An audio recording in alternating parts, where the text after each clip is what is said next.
ചുമതലകൾ ഏറ്റെടുക്കുക എന്നത് ലളിതമായ ഒന്നല്ല.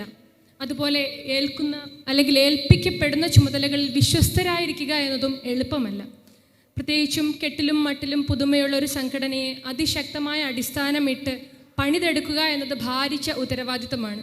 കൂടെ ഉണ്ടാകും എന്ന് വാക്കു പറഞ്ഞവർ പാതി വഴിയിൽ ഇട്ടിട്ട് പോയപ്പോഴും തെല്ലും പിന്മാറാതെ താൻ ഏറ്റെടുത്തിരിക്കുന്ന ഉത്തരവാദിത്തത്തിൻ്റെ വെല്ലുവിളികൾ സധൈര്യം ഏറ്റെടുത്ത് താൻ വഹിക്കുന്ന മറ്റു ചുമതലകൾക്കൊപ്പം തന്നെ ഈ സംഘടനയ്ക്ക് വേണ്ടി, ഇന്നത്തെ പൊതുസമ്മേളനത്തിനു വേണ്ടി അക്ഷീണം പ്രവർത്തിച്ച ഈ സമ്മേളന യോഗത്തിൻ്റെ അധ്യക്ഷൻ, നിയുക്ത പ്രസിഡന്റ്, ക്രൈസ്തവ കൈരളിയുടെ പ്രിയ ഗായകൻ ബ്രദർ സാംസൺ കോട്ടൂരിനെ അധ്യക്ഷ പ്രസംഗത്തിനായി വേദിയിലേക്ക് ക്ഷണിച്ചുകൊള്ളും. ബഹുമാനപ്പെട്ട പ്രതിപക്ഷ നേതാവ് വി ഡി സതീശൻ, നമ്മുടെ MP Hibi Eden, DCC president Malappuram VS Joy, നമ്മുടെ മെൻറ്റർ ജോൺ സാമുവൽ, എൻ്റെ ഏറ്റവും അടുത്ത സുഹൃത്ത് ഷോബി, എൻ്റെ പ്രിയപ്പെട്ട സഹോദരന്മാരെ, സഹോദരിമാരെ, ബഹുമാനപ്പെട്ട ജോൺ സാമുവൽ പറഞ്ഞ പോലെ ഇത് 2024 ചരിത്രത്തിൻ്റെ ഭാഗമാണ്. ഈ ജാനുവരി 13 എന്ന് ഞാൻ ഓർക്കുമ്പോൾ 16 വർഷങ്ങൾക്ക് മുമ്പ് എൻ്റെ church, city changers church start ചെയ്തത് ഇതേ ദിവസമാണ്. 16 വർഷം മുമ്പ് സിറ്റി ചേഞ്ചേഴ്സ് എൻ്റെ ചർച്ച് സ്റ്റാർട്ട് ചെയ്തത് ഇതേ ദിവസമാണ്. ആ ദിവസം തന്നെയാണ് മറ്റൊരു ചരിത്രത്തിൻ്റെ ഭാഗമാകുന്ന DBFൽ നമ്മൾ ആയിരിക്കുന്നത്. നമ്മൾ ഡെമോക്രാറ്റിക് ബിലീവേഴ്സ് ഫോറം ലോകത്തിലെ അന്ധകാരത്തിലെ വെളിച്ചം പരത്തേണ്ടവരാണ്. നമ്മുടെ ലക്ഷ്യവും മാർഗവും മറ്റൊന്നല്ല, സാമൂഹിക നന്മയ്ക്കാണ്. നമ്മളെല്ലാവരും സൃഷ്ടിക്കപ്പെട്ടിരിക്കുന്നത് ഒരു പ്രശ്നത്തിന് പരിഹാരം ഉണ്ടാക്കേണ്ടതിന് വേണ്ടിയിട്ടാണ്. എബ്രഹാം വേദപുസ്തകത്തിൽ ഒരു പ്രോബ്ലം സൊല്യൂഷൻ ഉണ്ടാക്കി. ദൈവത്തെ റെപ്രസെൻ്റ് ചെയ്യുന്ന ഒരു ജനം അതിൽ നിന്ന് ഉണ്ടാകുവാനായിട്ട് ഇടയായി. ഒരു ദേശത്തുണ്ടായ ക്ഷാമം പരിഹരിക്കുവാനായിട്ട് ഒരു ചേഞ്ച് ഏജൻ്റായിട്ട് ജോസഫ് ഉപയോഗിക്കപ്പെട്ടു. അദ്ദേഹം ഒരു വേൾഡ് ലീഡറായി മാറ്റപ്പെട്ടു. ഇസ്രായേൽ ജനത്തിൻ്റെ പ്രോബ്ലം സോൾവ് ചെയ്യാനായിട്ട് ഒരു ചേഞ്ച് ഏജൻ്റായിട്ട് മോശ ഉപയോഗിക്കപ്പെട്ടു. ജാതികളുടെ ഇടയിൽ സുവിശേഷം അറിയിക്കുന്നതിലൂടെ പൗലോസ് ഒരു ചേഞ്ച് ഏജൻ്റായിട്ട് മാറി. നോഹ ഒരു ചേഞ്ച് ഏജൻ്റായിരുന്നു. എസ്തേർ ഒരു ചേഞ്ച് ഏജൻ്റായിരുന്നു.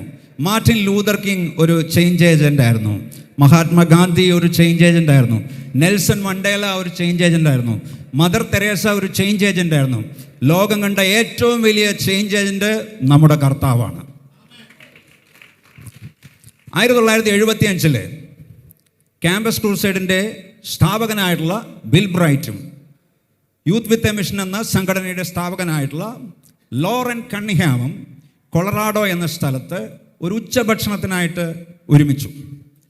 അപ്പോൾ തന്നെ ഫ്രാൻസിസ് ഷേഫർ എന്ന ദൈവദാസനോടും ദൈവം സംസാരിച്ചു. പാറ്റ് റോബർട്ട്സൺ എന്ന ദൈവദാസനോടും ദൈവം സംസാരിച്ചു.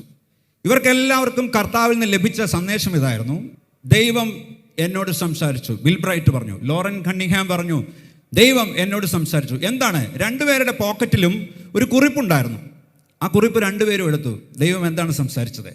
രണ്ടുപേരോട് ഒരേ സമയത്ത് ദൈവം സംസാരിച്ചു. 75 ഒരു ദേശത്തെ യേശു കർത്താവിന് വേണ്ടി നേടണമെങ്കിൽ, നമ്മൾ സ്വാധീനിക്കണമെങ്കിൽ, ആ രാജ്യത്തിന് 7 സ്പിയേഴ്സ് ഉണ്ട്, 7 മൗണ്ടൻസ് ഉണ്ട്. ആ രാജ്യത്തിന് 7 പില്ലേഴ്സ് ഓഫ് ദ സൊസൈറ്റി ഉണ്ട്. എന്താണ് ഒരു രാജ്യത്തിൻ്റെ 7 പില്ലേഴ്സ്? ആർട്സ് ആൻഡ് എൻ്റർടൈൻമെൻറ്റ് എന്ന് പറയുന്ന ഒരു മൗണ്ടനാണ്. ബിസിനസ് എന്ന് പറയുന്ന ഒരു മൗണ്ടനാണ്. എഡ്യൂക്കേഷൻ എന്ന് പറയുന്ന ഒരു മൗണ്ടനാണ്. ഫാമിലി എന്ന് പറയുന്ന ഒരു മൗണ്ടനാണ്. ഗവൺമെൻറ് എന്ന് പറയുന്ന ഒരു മൗണ്ടനാണ്. മീഡിയ എന്ന് പറയുന്നത് മൗണ്ടനാണ്. റിലീജിയൻ എന്ന് പറയുന്ന ഒരു മൗണ്ടനാണ്. ഉദാഹരണത്തിന് ചാൾസ് ഡാർവിൻ വർഷങ്ങൾക്ക് മുമ്പ് ബുദ്ധിയുള്ള ആളുകളെ എഡ്യൂക്കേഷൻ മൗണ്ടനിൽ സ്വാധീനിച്ചതുകൊണ്ടാണ് കുരങ്ങിൽ നിന്നാണ് മനുഷ്യനുണ്ടായതെന്ന് നമ്മൾ പഠിക്കേണ്ടി വന്നത്. എന്നാൽ നമ്മൾ വിശ്വസിക്കുന്നത് ദൈവമാണ് മനുഷ്യനെ സൃഷ്ടിച്ചതെന്നാണ് നമ്മൾ വിശ്വസിക്കുന്നത്. ആ മൗണ്ടനിലുള്ള സ്വാധീനമാണ് ഞാൻ പറയാൻ വന്നത്. ഈ 7 mountain, 7 spheres of the society principles എന്താണെന്ന് നമ്മൾ നമ്മുടെ വിശ്വാസികൾക്ക് മനസ്സിലാക്കി കൊടുക്കുകയും, അപ്പോൾ തന്നെ ഗവൺമെൻറ് എന്നുള്ളൊരു മൗണ്ടനുണ്ട്, പൊളിറ്റിക്സ് എന്നുള്ളൊരു മൗണ്ടനുണ്ട്. അതിൽ DBFലെ ആളുകൾ ഒരു ചേഞ്ച് ഏജൻ്റായിട്ട് തീരണം എന്ന അറിവ് പകരുകയും അതിനോട് അനുബന്ധിച്ച് അതിൻ്റെ ഭാഗമാവുകയും നമ്മൾ ചെയ്യേണ്ടിയിരിക്കുന്നു. യെശയ്യാ പ്രവാചകന്റെ പുസ്തകം 33:22 പറയുന്നു, യഹോവ നമ്മുടെ ന്യായാധിപൻ, യഹോവ നമ്മുടെ ന്യായദാതാവ്, യഹോവ നമ്മുടെ രാജാവ്, അവൻ നമ്മെ രക്ഷിക്കും. ഗവൺമെൻറ്റിലെ 3 ബ്രാഞ്ചസ് നമുക്കിവിടെ കാണുവാനായിട്ട് സാധിക്കും. ജുഡീഷ്യൽ ബ്രാഞ്ച് കാണാം, ലെജിസ്ലേറ്റീവ് ബ്രാഞ്ച് കാണാം, എക്സിക്യൂട്ടീവ് ബ്രാഞ്ച് കാണാം. ഇവിടെ എല്ലാം വാല്യൂസുള്ള ഡെമോക്രാറ്റിക് ബിലീവേഴ്സ് ഫോറം ആളുകൾ വരുവാനായിട്ട് തമ്പുരാൻ നമ്മളെ സഹായിക്കണം. സദൃശവാക്യം 29:2 Proverbs 29:2 പറയുന്നു, when the righteous are in authority the people rejoice, but when a wicked man rules the people groan.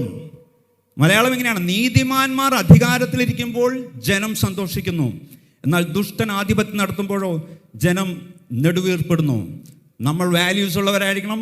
നമ്മൾ വാല്യൂസ് ഉള്ളവർ രാഷ്ട്ര നിർമ്മാണത്തിന് വേണ്ടി ഒരുമിച്ച് കൈകോർക്കണം. നമ്മൾ ഭൂമിയുടെ ഉപ്പാകുന്നു, ലോകത്തിൻ്റെ പ്രകാശമാകുന്നു. അതിനുവേണ്ടി നമ്മളെ സർവശക്തനായ ദൈവം സഹായിക്കട്ടെ. Thank you so much. God bless you.